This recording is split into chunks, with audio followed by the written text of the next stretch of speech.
મહાનગરપાલિકાનું mega operation, દુકાનોના ગેરકાયદેસર વધારાના બાંધકામો જમીનદોસ્ત કરાયા. અમદાવાદ મહાનગરપાલિકા દ્વારા શહેરના ઐતિહાસિક કોટ વિસ્તારમાં ટ્રાફિકની સમસ્યા હળવી કરવા અને ગેરકાયદેસર દબાણો દૂર કરવા માટે સઘન ઝુંબેશ હાથ ધરવામાં આવી છે.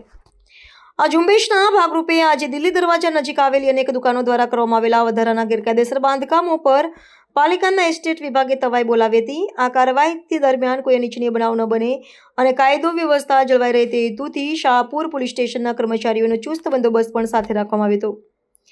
પ્રાપ્ત વિગત અનુસાર દિલ્હી દરવાજા આસપાસના ભરચક વિસ્તારમાં કેટલાક વેપારીઓ દ્વારા પોતાની દુકાનની નિયત સીમા બહાર ઓટલા, પતરાના શેડ અને પાકી દિવાલો બનાવીને જાહેર રસ્તા પર દબાણ કરવામાં આવ્યું હતું.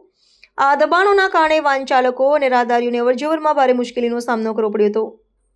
મહાનગરપાલિકાના મધ્ય ઝોનના અધિકારીઓની સૂચનાથી જેસીબી મશીનો અને મજૂરોની મદદથી આ તમામ નડતરરૂપ ઓટલા અને છાપરા તોડી પાડવામાં આવ્યા હતા. વહેલી સવારથી જ શરૂ થયેલી આ કામગીરીમાં રસ્તા પૈકીનો મોટો ભાગ ખુલ્લો કરવામાં આવ્યો હતો. દબાણ હટાવવાની આ કામગીરી વેળાએ સ્થાનિક વેપારીઓમાં થોડો ગણગણાટ જોવા મળ્યો હતો, પરંતુ પોલીસની હાજરીને કારણે કામગીરી શાંતિપૂર્ણ રીતે પૂર્ણ થઈ હતી. તંત્ર દ્વારા સ્પષ્ટ સંદેશ આપવામાં આવ્યો છે કે જાહેર રસ્તાઓ પર અડચણરૂપ બનતા કાચા કે પાકા દબાણો સામે આગામી સમયમાં પણ કડક કાર્યવાહી યથાવત રહેશે.